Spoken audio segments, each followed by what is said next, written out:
dia a todos e a todas. Eu quero fazer uma saudação especial ao presidente da Abracrim, Elias Matar Assad, e ao meu amigo e colega de fronte, Dr. Jader Marques, presidente da Abracrim no Rio Grande do Sul, e um homem de muita coragem. Dr. Jader Marques nunca se acovardou e muitas vezes ele nunca fugiu da briga, e a briga muitas vezes foi dura. Eu sou vice-presidente da Associação Nacional dos Defensores Públicos, e a minha instituição, Defensoria Pública, lá no artigo 134, ela é incumbida, entre outras coisas, da promoção de direitos humanos. A Associação Nacional dos Defensores Públicos ela fez uma opção política. Além da pauta típica de associação corporativa, nós temos outra pauta, que nós chamamos de pauta do bem. Não raramente nos acusam que é a pauta do mal, por ser a pauta do mal. A pauta do bem, então, envolve o nosso trabalho legislativo em alguns projetos de lei que visam restringir garantias. E a situação atual da Câmara e do Senado Federal é bastante assustadora nessa seara. Eu ouvi atentamente todos os palestrantes, e o professor Juarez Cirino fez referência ao direito penal neoliberal e falou da questão da criminalização do direito penal, que não é mais do fato, é da pessoa. E hoje a gente se enfrenta na Comissão de Constituição e Justiça do Senado, e aqui eu já faço um apelo à Associação Brasileira de Criminalistas para que se posicione, para que faça nota sobre essa PEC número 33, da redução da outra tentativa, além da PEC 171, para a redução da maioridade penal. Essa PEC ela altera as funções, as atribuições do Ministério Público. E, além de propor privativamente ação penal pública, ele também vai propor um incidente de inimputabilidade para menores de 16 a 18 anos, segundo alguns incisos expressos nessa PEC. Entre eles, o Ministério Público vai avaliar condições familiares, condições sociais, antecedentes, e isso, muito possivelmente, vai passar na Comissão de Constituição e Justiça. E aí, eu, enquanto defensora pública, atuei no crime, atuo na infância, hoje estou licenciada para esse trabalho em Brasília. Pergunto como é que nós vamos defender um adolescente que já sai com um incidente de desconsideração da inimputabilidade penal. A gente chegou a pensar, enquanto associação, que entre essas duas, o que pode ser pior? A redução da maioridade penal para os crimes hediondos, ou esta PEC 33, que está tomando uma força que muito nos preocupa. E outro projeto de lei, que eu até falei para o meu amigo Jader, e acredito que ele já divulgou, é o projeto de lei 3792, sobre proteção especial na escuta de crianças e adolescentes nos crimes, crimes sexuais com vítimas menores. O projeto de lei diz que é para proteger a criança, mas basta uma leitura perfunctória para se dar conta que o projeto de lei ele busca tão somente facilitar a persecução penal. Também é um processo que a gente já chega perdendo. Isso aqui eu estou exortando para que a Associação Brasileira de Criminalistas cerre fileiras conosco. A gente trabalha junto com a Rede de Justiça Criminal, com o IBCCRIM e com outras entidades. Nessas questões específicas da infância, nós temos trabalhado também com a Fundação Abrinq, e é engraçado porque nós muitas vezes entramos em algumas discussões já marginalizados, com rótulo de advogados de defesa, enquanto constitucionalmente, fazendo assim, os marginalizados são eles, né? Porque eles já começam um projeto de lei inconstitucional violando garantias. Então, sim, o Jader e eu conversávamos em Porto Alegre, uma oportunidade, somos todos defesa, e a gente vai ter que externar isso num volume bastante alto para que possam nos escutar, porque em Brasília a gente conversa muitas vezes com paredes, ninguém nos escuta. Eu vou passar a palavra aqui para os meus colegas etapas. Eu inicio pelo Dr. Paulo Ramalho, defensor público e advogado criminalista no Rio de Janeiro.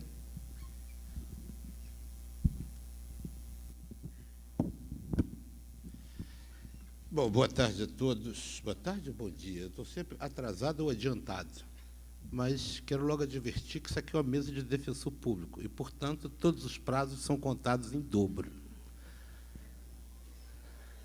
É uma das poucas prerrogativas que a gente ainda mantém. Quero saudar a mesa na pessoa da doutora Marta, que é a nossa presidente da mesa e vice-presidente da Associação Nacional dos Defensores Públicos, na pessoa de quem saúdo os colegas, todos da mesa. Vou tentar não usar o prazo em dobro, evidentemente.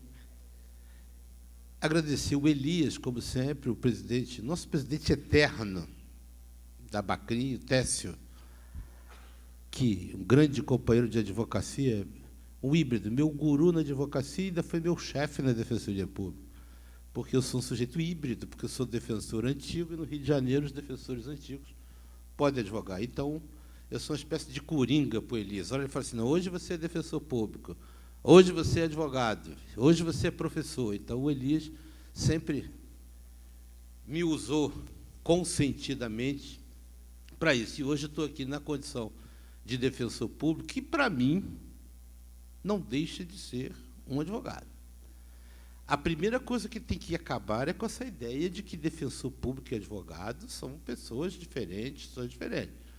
Reconhece-se, e eu reconheço, como advogado, como defensor, até porque, como defensor, já estou em final de carreira, que, por ser integrante de um órgão, ser um órgão de Estado, ele necessita de prerrogativas especiais que, em princípio, não são necessárias ao advogado, embora o advogado precise de outras prerrogativas especiais que o defensor público não necessita, porque já são íncitas ao próprio cargo ou à própria função. Mas, na essência, nós somos todos defesa.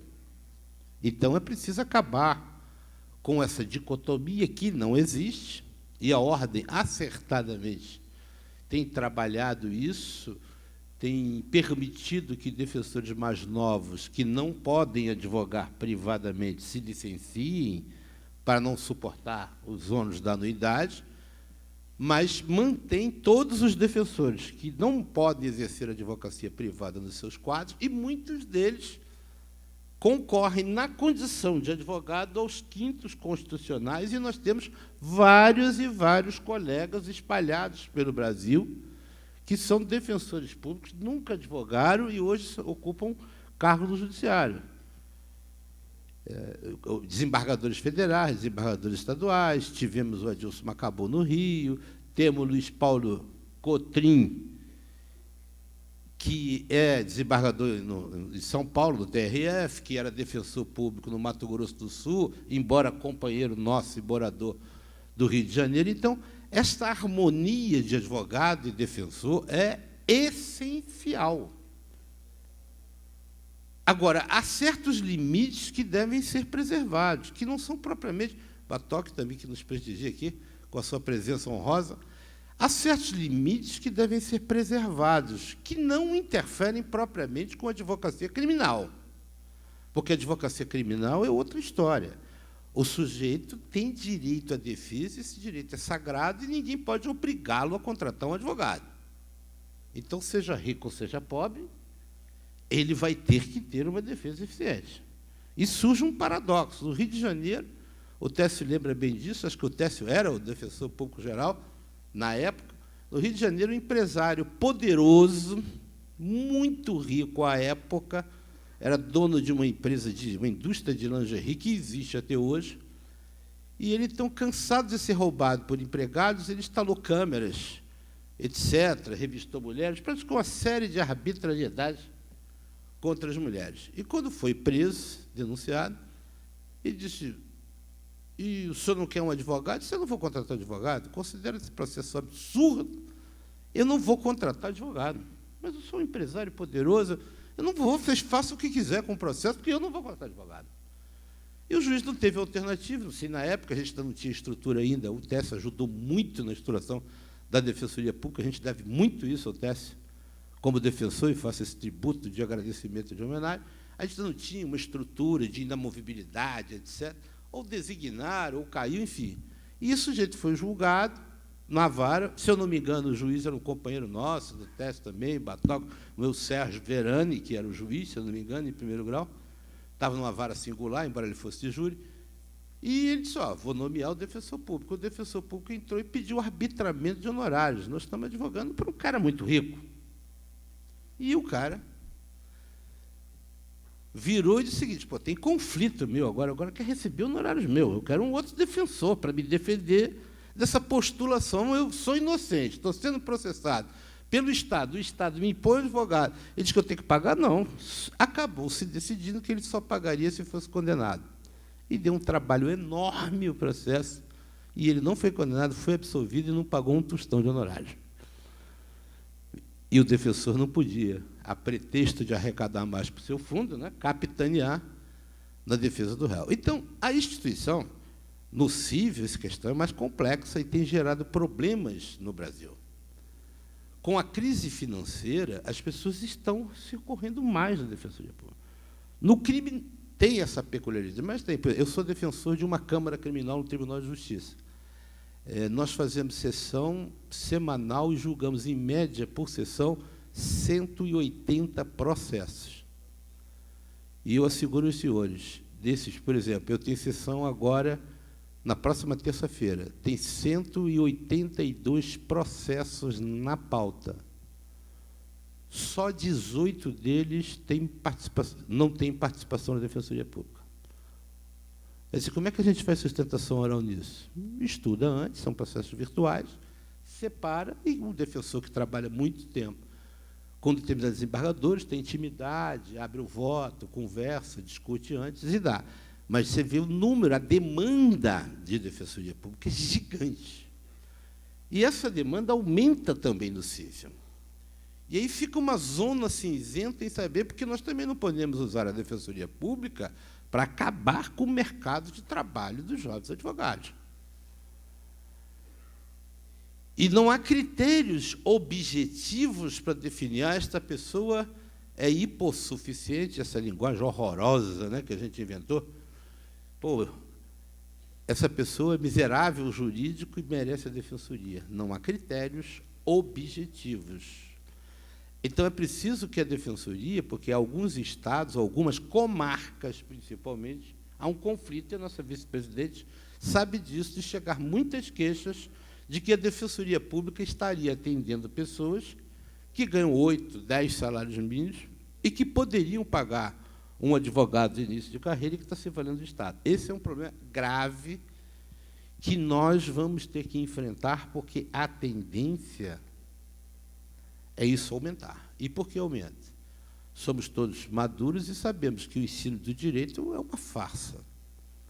Como, em geral, é uma farsa o ensino de qualquer faculdade. Nós optamos, não, né? Os governos optaram por nós, pela universalização do ensino superior. E ontem um colega no carro, acho que o Técio estava do lado, acho que o Batoca, ele dizia o seguinte, um colega da Paraíba, se eu não me engano, ele está aí, ele diz o seguinte, minha faxineira faz direito, todo mundo faz direito, todos os meus empregados. E eu fiquei um pouco, nós ficamos, né, eu como sou assim mais ousado e tal, mas o Técio ficou assim, se a gente consegue ter acesso à universidade, ele disse, não, e depois ele falou que a qualidade do ensino de direito era horrível, mas o governo resolveu criar a ideia de universalizar o ensino superior e permitiu o acesso, sem uma mão de obra técnica qualificada, um acesso formal ao ensino superior que não tem nenhuma qualidade. Esta que é a verdade. E não tem nenhuma qualidade em área nenhuma. Então, o que acontece? Os bons profissionais, primeiro, vencem rápido na vida. Porque é muita gente e pouca gente boa. Os bons profissionais, os jovens profissionais, vencem numa velocidade absurda. Eu integro, o Tess integra, o Batoca já integrou. Hoje ele já é um homem que está acima do bem e do mal, não vai fazer isso, mas bancas examinadoras. Então, eu tenho uma reputação péssima na Defensoria Pública. Dizem que eu sou um carrasco, né? colegas defensores já ouviram falar, porque a fama ou a má fama transcende os limites do Estado. Dizem que eu sou um carrasco como examinador. O que não é verdade. Eu só acho que um garoto recém-formado, que quer disputar um cargo público para ganhar, como no Rio de Janeiro, R$22 mil líquidos de salário para o resto da vida, ele tem que ter mérito. Se não tiver mérito, por mim não vai passar. Porque nenhuma faculdade oferece isso, nenhuma profissão oferece isso. Então, o que aconteceu? O mercado vai se alimentando dessa esperança. O MEC não controla, criou-se os campos avançados das universidades. Então, hoje, se a gente pegar, a Estácio tem faculdade e campos avançados no país inteiro. Aposto que tem aqui. Deve ter uns 2 ou 3 espalhados por Curitiba. E eu não estou criticando a Estácio, eu estou criticando o sistema. O problema não é com a Estácio. Então, tem faculdade de Direito espalhada por qualquer lugar do país. Então, os bons profissionais, mesmo jovens, vencem. E nós, mais velhos, somos obrigados a dar o exemplo, obrigados e fazemos por dever, dar o exemplo e resgatar uma coisa que está se perdendo, que é a honra de ser advogado. Ser um advogado é a coisa mais honrosa que se pode fazer no exercício da profissão, em qualquer profissão. É a única profissão que se dá o seu suor, a sua vida, a sua paixão, a sua inteligência, o seu carinho, o seu afeto, o seu mau humor, o seu combate em nome do outro. Em nome do outro.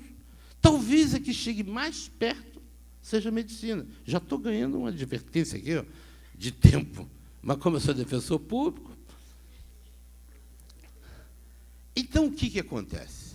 A defensoria pública é impossível conceber que você tenha um Estado minimamente de direitos democráticos, coisa que a gente não tem. Nós superamos a ditadura militar a duras penas e nós caímos numa ditadura muito pior do que a militar.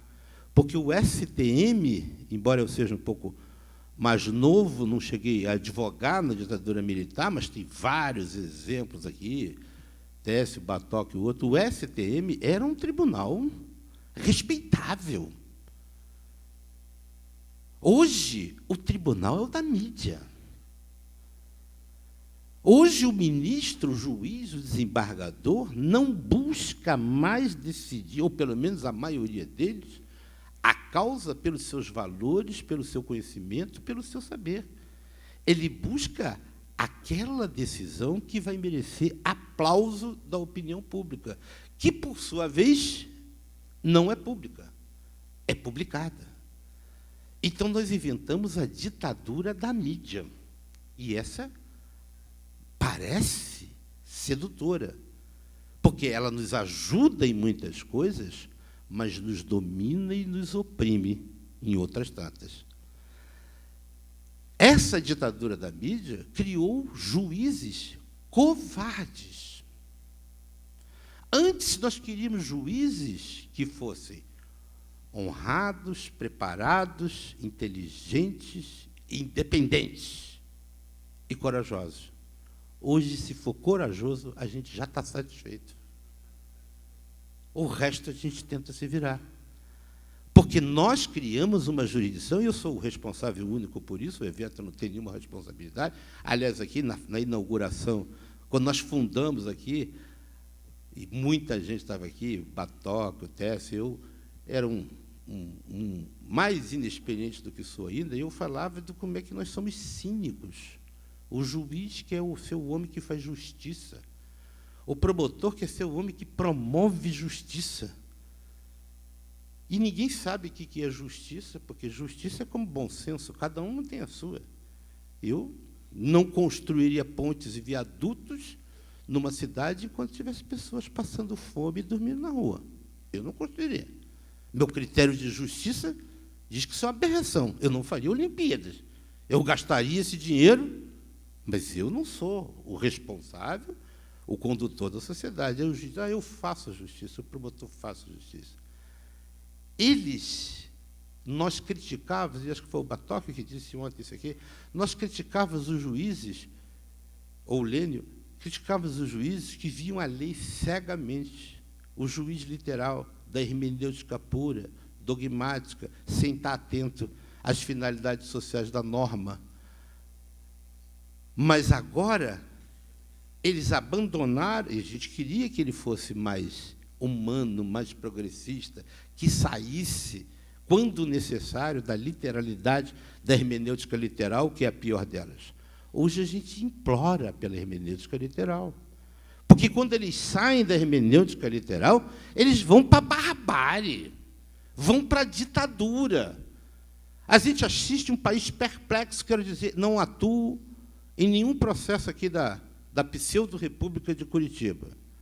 Mas é de chocar qualquer estudante de direito, é de envergonhar, e eu sou o único responsável, e digo estudante, que nós tenhamos uma situação em que dezenas de empresários estão presos por causa de Lava Jato, e nós tenhamos uma decisão corajosa, independente, justa, e isso não é concordar com inocência ou com mérito.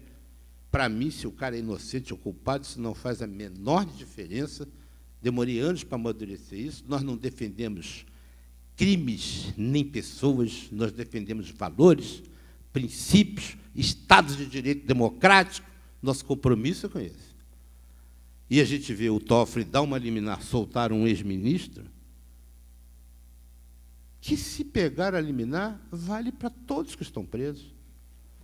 Todos, em todos os processos. Porque não há nenhuma razão para as pessoas estarem presas. É uma aberração. O processo está sendo utilizado como instrumento, está sendo usado como a ditadura, olha como as coisas se aproximam, como a ditadura do proletariado na projeção da Revolução Bolchevique de 1917, via o direito. O direito é o instrumento de dominação de classes. Então, nós precisamos levar o proletariado ao poder para que ele domine as outras classes, evoluamos e, a longo prazo, chegamos ao comunismo. Pela razão, chegaremos àquilo que o instinto nos legou e nós abandonamos. Hoje se faz exatamente a mesma coisa. Usa-se o direito como instrumento de dominação de grupos, de setores, consagrando ideais e valores, e o pior, não raro globalizados, sequer comprometidos com o país. Batoque falou aqui ontem, o pessoal da CBF está sendo perseguido por causa de processo, eu estou falando só na questão de direito. Quem parar e olhar, a acusação que se tem contra eles, que se pode ter, é de corrupção entre particulares. A CBF é uma entidade de direito privado que não tem nada a ver com isso. Corrupção de particulares não é crime no direito brasileiro. Só há corrupção de agente público do direito brasileiro. Não existe esse crime, embora haja até proposta legislativa de fazer isso. Eu falei, vocês vão encher a cadeia de síndicos, hein? Vocês votarem corrupção de particular. Então, o país assiste a isso, perplexo, e a mídia, a ditadura da mídia, vende isso para a gente, que faz com que a sociedade desconstitua completamente valores. Quanto mais grave o suposto crime ou o suposto dano, mais grave é o tratamento que os juízes e a opinião pública dá ao réu, e não raro ao seu advogado, quando deve ser o oposto. Quanto mais grave é a acusação, mais cuidado se deve ter com o exercício da jurisdição. A justiça, como já disse um grande estadista, no Brasil a gente está vendo que ela está. A justiça como critério formal de solução de conflitos pela via do Estado está ficando séria demais para os juízes. Nós precisamos aumentar a competência popular para julgamentos. O júri, com todos os defeitos que tem, ele garante uma coisa que o judiciário hoje não garante, que é a ampla defesa.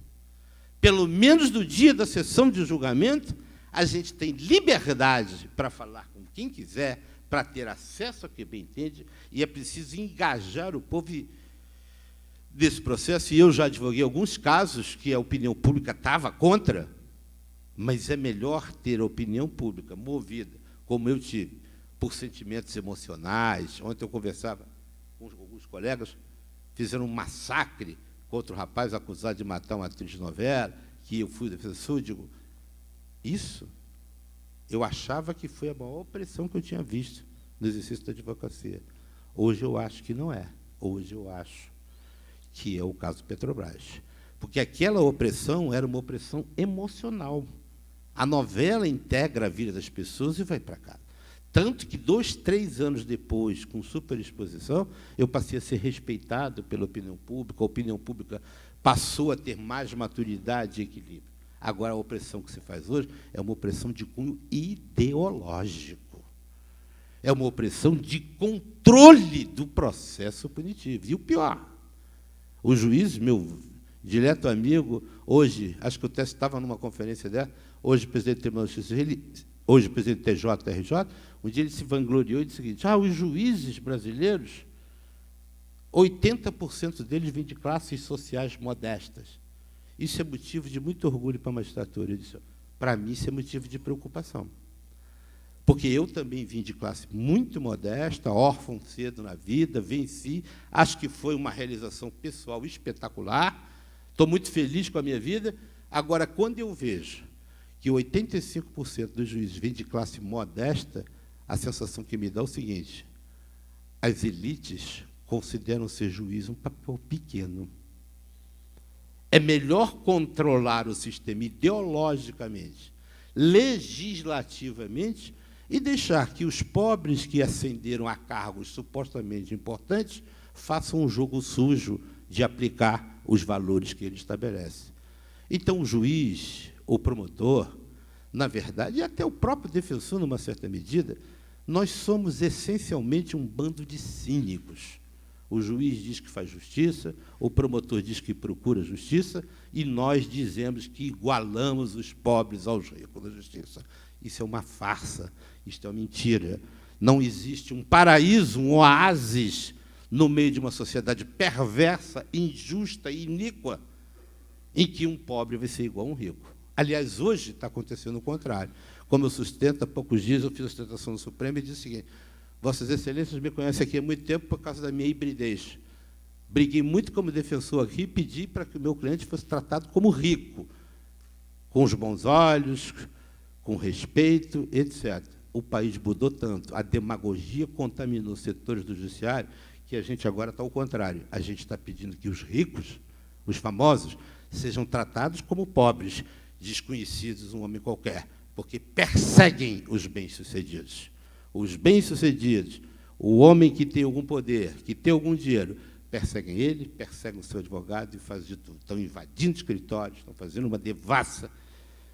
A advocacia hoje criminal, a gente tem que fazer advocacia criminal com um olho nas leis e com outro olho nos livros contábeis, porque, senão, a gente se ferra.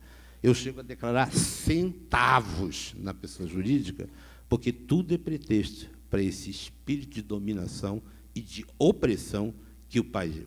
É como alguém disse que foi o Batoque ontem que contou a história. Eles querem uma república de juízes, uma república de promotor. Eles não querem controle, eles querem ser o dono de tudo, o dono do nosso destino.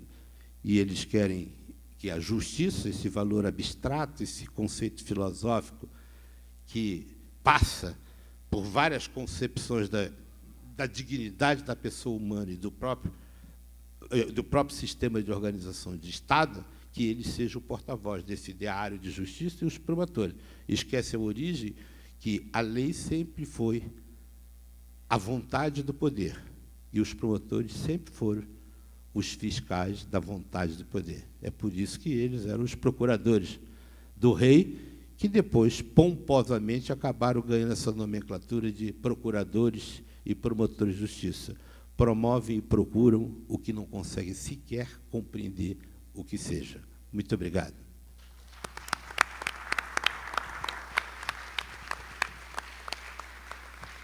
Muito obrigada, doutor Paulo Ramalho. Prazer lhe ouvir. Vou passar a palavra ao meu colega, defensor público do Paraná, Alexandre Cassama. Agora já boa tarde.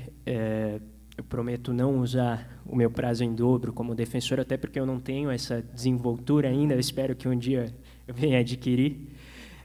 Queria agradecer o presidente da Abracrim, doutor Elias, e cumprimentar a todos, né, na figura dele, e também aqui a Marta e a Thaisa, né, dizer, assistindo a palestra anterior da professora Priscila, me veio à mente que das 3 carreiras, né, que normalmente se pensa quando sai da faculdade, pelo menos dentro do âmbito criminal, né, promotor, carreiras públicas, que fique bem claro, promotor, defensor e juiz, apenas a defensoria é aquela que não tem nos seus quadros a maioria de homens, né, e isso é muito pelo contrário, né, a maioria dos quadros da defensoria é de mulheres.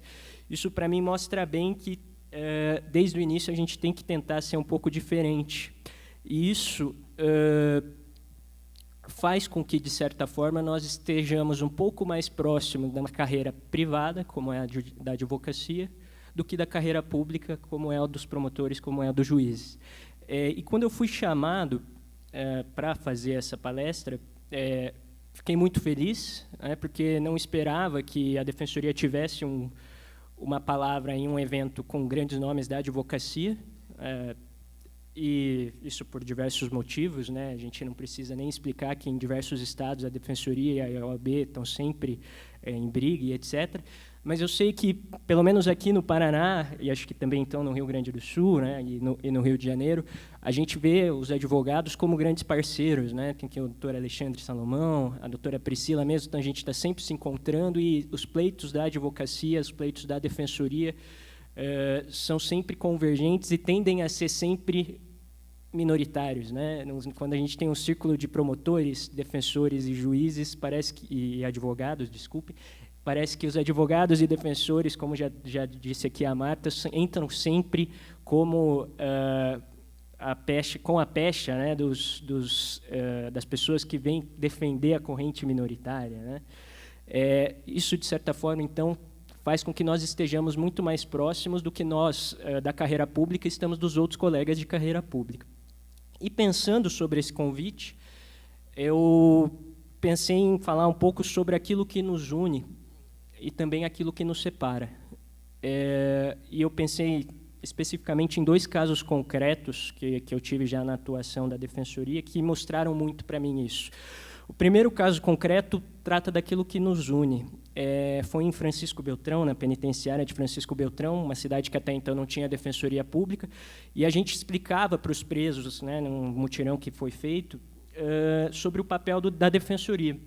E a gente explicava, então, o papel do promotor, do juiz e do defensor ou advogado.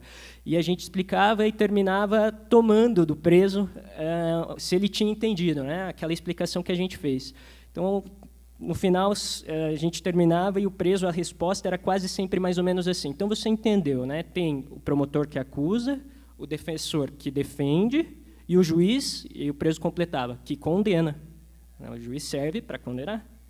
O preso tinha muito claro para ele que a única pessoa que estava do lado dele ali era o defensor. Do outro lado estava o juiz e o promotor. O promotor e o juiz. E do outro lado, o defensor ou o advogado. Isso mostra como é gratificante, como é digna, né? Toda essa função que o Dr. Paulo aqui já explicitou. Eu me lembro de um texto do professor Floriano, professor de Direito Administrativo, Floriano Azevedo Marques, da USP, que em um momento um pouco posterior à divulgação daquela carta dos advogados a respeito das grandes transgressões que estão sendo realizadas no âmbito da Operação Lava Jato, ele dizia o seguinte: ninguém é dono do interesse público, nem as autoridades públicas são donas do interesse público, né? Então, a pretexto de defender o interesse público, não pode o Ministério Público, não pode o juiz dizer que não há interesse público na defesa, né? Muito pelo contrário, há interesse da sociedade, sim, que todos tenham uma defesa, uma ampla defesa e uma defesa muito boa, técnica e combativa. né? Essa função pública do advogado criminal torna ele muito próximo da nossa função pública enquanto defensores no âmbito criminal, que é defender não o interesse particular do acusado e do réu, mas o interesse de todos, que ninguém seja condenado sem uma ampla defesa. Isso fica muito claro quando os próprios réus têm dentro da sua própria concepção a ideia de que só o defensor, só o advogado está do lado deles. O juiz é inimigo. O juiz não está ali para julgar de forma imparcial, o juiz está ali para condenar. Nós sentamos nesse banco. Como falavam aqui na última palestra, acho que era até uma citação do Carnelucci, somos nós que sentamos no último degrau da escada. E isso nos dignifica, longe de ser pejorativo. Isso é o que torna a nossa função tão gratificante. Por outro lado, eu queria falar um pouco daquilo que nos diferencia. O Dr. Paulo falou aqui um pouco sobre como hoje parece que se pede para julgar como se pobre fosse, e não como se rico fosse. E eu lembro também de uma frase que gerou alguma repercussão também nesse contexto de Lava Jato, que é a frase, acho que foi do Cacai, de que hoje há uma criminalização da riqueza. E para nós que atuamos na defensoria, a gente recebe esse tipo de frase como algo, claro, não nos compadecemos, nunca, mas como uma certa demora. Parece que hoje há uma criminalização da riqueza, mas a criminalização da pobreza sempre existiu. Eu me lembro de um caso que eu atendi também durante a Copa do Mundo, aqui, um dos jogos que teve aqui em Curitiba, teve uma manifestação e foi apreendido um adolescente que teria depredado lá um patrimônio durante a manifestação. E a gente foi fazer o atendimento do adolescente na delegacia do adolescente. Para liberar, tinha que ir o pai buscar. E na casa do adolescente não tinha telefone, não tinha ninguém com quem ele pudesse falar. Ele ia ficar lá à noite se a gente não fosse buscar o pai dentro da residência. Então, pegamos o endereço, entramos, cada um no seu carro particular, fomos buscar o pai lá em um bairro da periferia de Curitiba, levar até a delegacia do adolescente para que o adolescente fosse solto. E quando a gente chegou, era eu e mais um colega na casa, uma casa sem campainha, uma casa de madeira, uma casa, enfim, umas condições terríveis. A gente chamou e saiu o pai do adolescente, que isso soa até um pouco pejorativo, mas ele parecia um morador de rua, ele estava totalmente descuidado. E a hora que ele saiu, a gente explicou: nós somos defensores públicos, a gente atendeu o seu filho, a gente precisa que o senhor acompanhe a gente para ele poder ser liberado. E ele começou a se lamentar. E acompanhou a gente, entrou no carro e começou a se lamentar. Eu sabia que isso ia acontecer. E algumas expressões que ele usou, eu, defensor público da execução, ligaram um alerta. Nossa, ele está falando como se ele fosse preso. Ele fala o dialeto dos presos. E aí me passou pela cabeça: vou levar ele para sair da delegacia, para tirar o filho da delegacia, e ele vai ficar preso. Então, eu comecei a fazer algumas perguntas.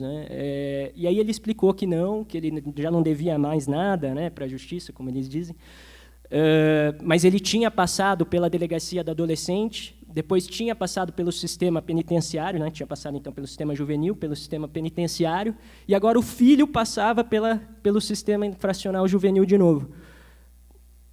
Isso, para mim, mostrou claramente como tudo falhou na vida dessa pessoa. É um ciclo que não só não deu certo com ele, porque ele não saiu melhor do sistema juvenil, claro, todos nós sabemos que isso não acontece, mas é esse o ideal, essa é a nossa esperança. Não saiu melhor do sistema penitenciário, e agora o filho estava passando pelo mesmo ciclo. Isso, para os defensores, é muito claro. A gente tem casos que se chamam de multiassistido. Então, você solta o cara lá na penitenciária, consegue dar o livramento condicional, consegue dar o regime aberto, e ele aparece de novo pedindo algum problema com guarda, com pensão, algum problema com moradia, e aí ele é encaminhado para outros defensores de outras áreas. E a gente vê que um problema na família degringola para um problema no cível, que aí chega numa infância civil, depois vai para uma infância infracional, e aí chega no criminal. A hora que chega na execução penal, já está tudo perdido. A gente vê que esse ciclo da pobreza é muito claro para os nossos assistidos, que, dentro do sistema penitenciário, com suas raras exceções, mas são aí 99% ainda hoje. E isso, para mim, é muito claro, que nós tratamos como o verdadeiro inimigo. Né? Se hoje tratam os ricos como inimigo, os nossos assistidos sempre foram os inimigos. Por quê? Porque como é que você vai dar... Essa é a cabeça do juiz criminal pensando. Né? Como é que você vai dar, por exemplo, a prisão domiciliar para o morador de rua? Ele não tem onde ficar. Né? E então ele vai ficar preso porque ele não tem casa. Ele vai ficar preso porque ele é um morador de rua. A condição social duplamente punindo, né, a pessoa ali. Como é que você vai arbitrar fiança para essas pessoas? Você vai livrar elas soltas sem fiança? Que absurdo. Né? A gente tem milhares de casos de habeas corpus que tem que chegar até o STF para se dizer que se a pessoa não pagou a fiança ali em um mês, sei lá quanto tempo, é porque realmente ela não tem. Né? Ninguém fica preso se pode sair. E tem que chegar até o STF para falar. Então, a gente enfrenta esse processo de criminalização há muito tempo. Falando em inimigo, eu lembro, claro, né, do Jacobs, né, do Gunther Jacobs. E o Jacobs tem vários textos em que ele fala que o inimigo é aquele que não oferece segurança para o Estado. Né? O Estado não pode confiar nele, por isso não trata ele com as suas garantias que ele daria ao cidadão. Mas ele também fala que o primeiro erro é do próprio Estado, que a pessoa que não oferece garantias do seu comportamento é, de certa forma, também aquela para a qual o Estado não ofereceu nada para que ela se tornasse um cidadão. E é isso que a gente vê.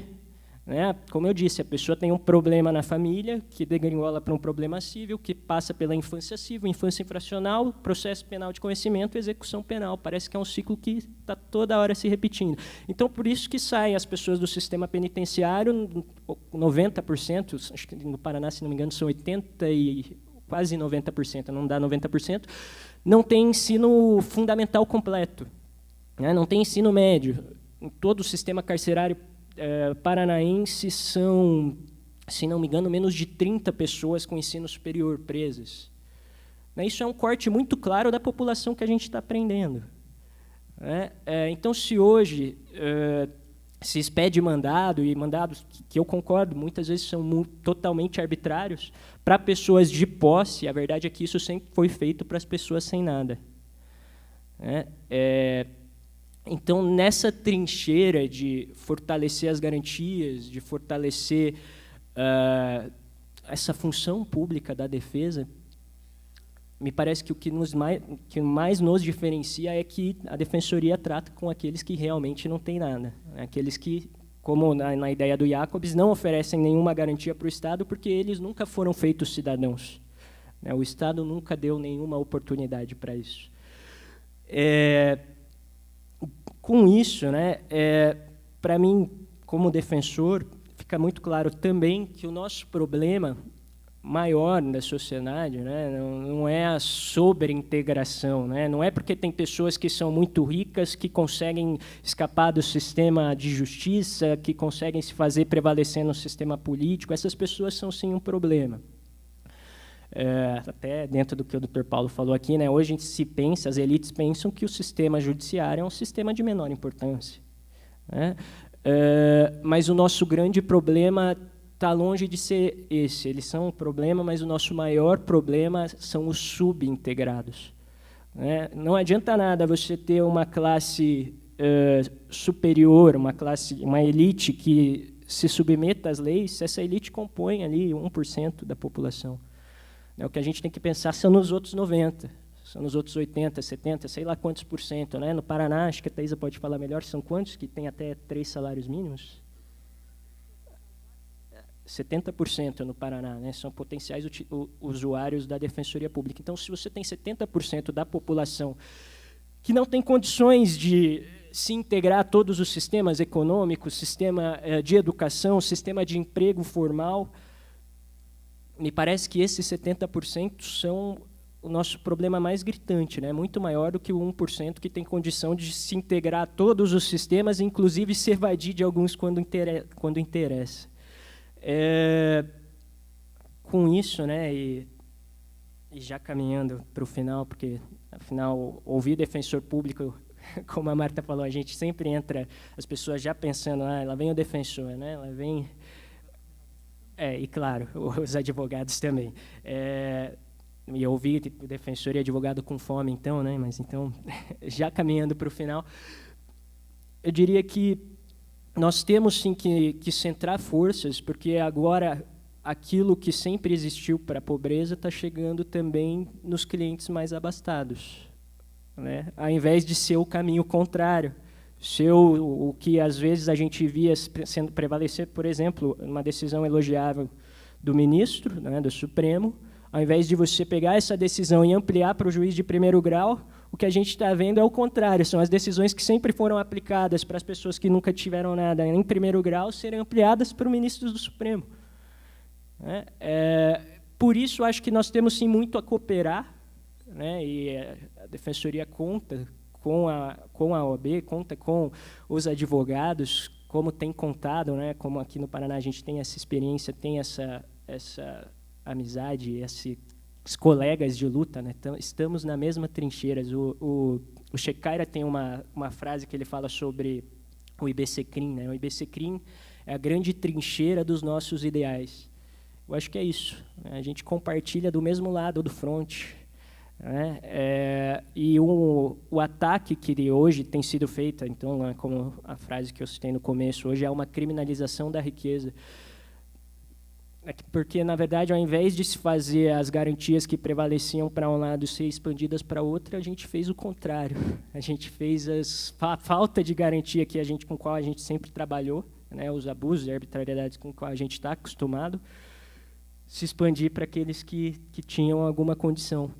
E, claro, cabe a nós tentar reverter. Era isso. Obrigado.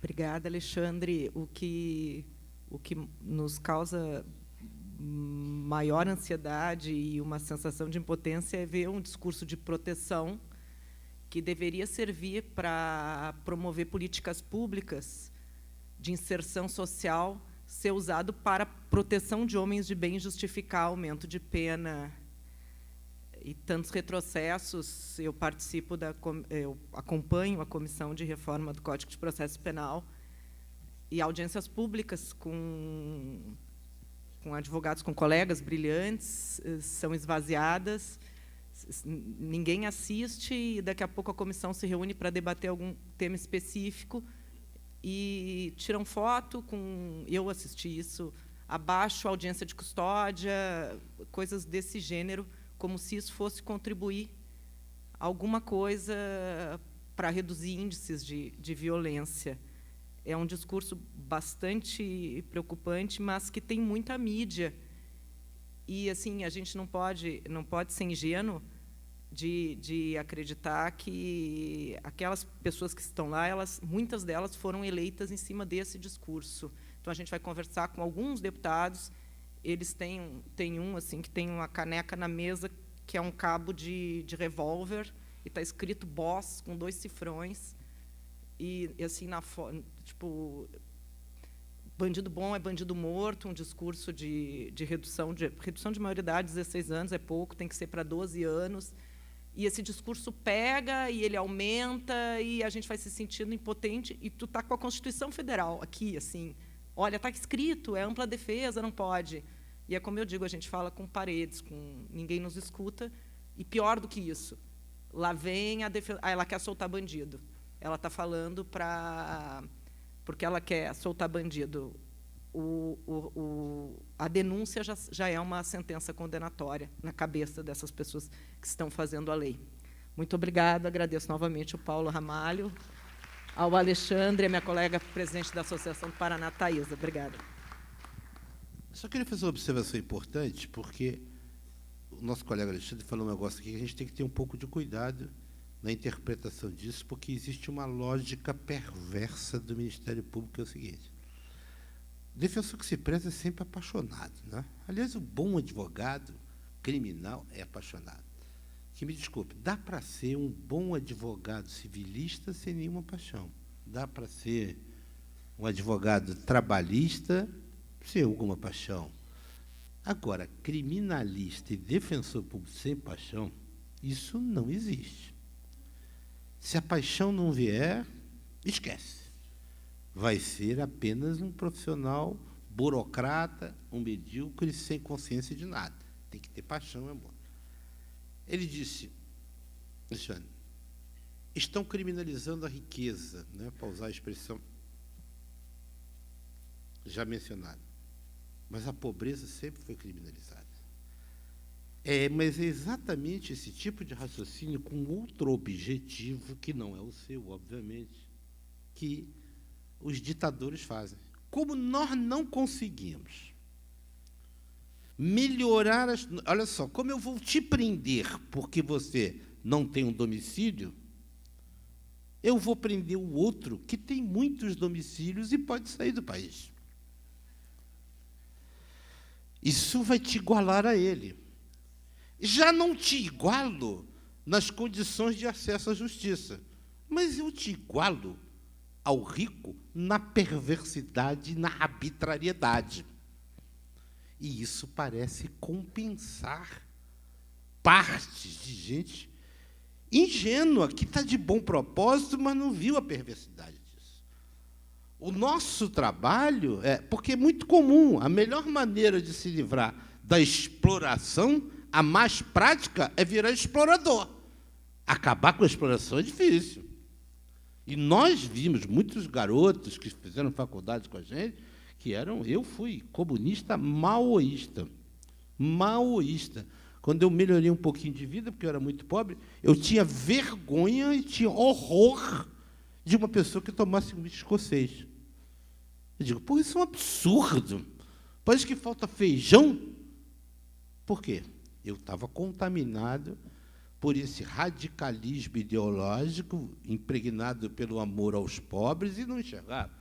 Depois eu aprendi que pode ser rico e ter cabeça revolucionária, e pode ser pobre e ter cabeça reacionária, porque são coisas completamente diferentes. A prisão, eu já vi vários e vários procuradores, promotores falar, não, a gente quer acabar com a prisão especial para todo mundo ficar igual. Parece que ele está em busca da isonomia. Não! Ele tinha que dizer, nós temos que garantir o mínimo que a prisão especial garante, porque as pessoas só estão privadas da sua liberdade, e não da dignidade. E aí é o seguinte, é dar o cristão para os leões, para ver se o povo mais humilde acha que isso é uma banda. É democratizar a perversidade. É por isso que eu tive o privilégio de resolver todos os meus conflitos, porque eu nunca perdi a minha consciência com os pobres, essa paixão, esse amor pela defensoria pública, mas também consegui ser um advogado criminal, trabalhando, resolvo, inclusive, meus problemas de consciência, né? Num país injusto, isso é você usar a sua inteligência só para atender aqueles que têm mais condições econômicas, é inverso. Mas eu nunca me desprendi, continuo defensor público até hoje, e sou apaixonado por isso, e vou dos meus próprios recursos, toda tese boa, eu vou pessoalmente ao Supremo, ao STJ, eu vou pessoalmente, seja como advogado ou como defensor público. A gente tem que ter cuidado com isso, já que eu não posso melhorar as condições e tratar com dignidade os mais humildes, eu vou ser indigno com os famosos, os ricos, os inimigos da mídia, porque aí eu te dou uma ilusão, uma aparência de isonomia. Esse discurso tem sido usado por eles. Acabar com o foro especial. Qual é o ser humano normal, de bom senso, que pode admitir que um garoto de 23 anos, 24 anos, que acabou de tomar posse de um cargo de juiz, que esse cara tem o poder de prender um ministro de Estado? Ah, mas o ministro de Estado é uma vergonha. Não é esse ministro que está aí. Uma coisa são as instituições que não prestam e devem ser extintas. Outras coisas são pessoas ruins em instituições essenciais à democracia. O parlamento é essencial à democracia. Os deputados que estão aí não prestam, mas não vamos usar a má qualidade dele para justificar isso, porque vai acabar aumentando o número de pessoas que querem golpes e ditaduras militares. Quero agradecer aqui. Obrigada, doutor Paulo. Quero agradecer aqui a presença de todos, mais uma vez saudar o presidente Elias. Muito obrigada. Encerro o painel.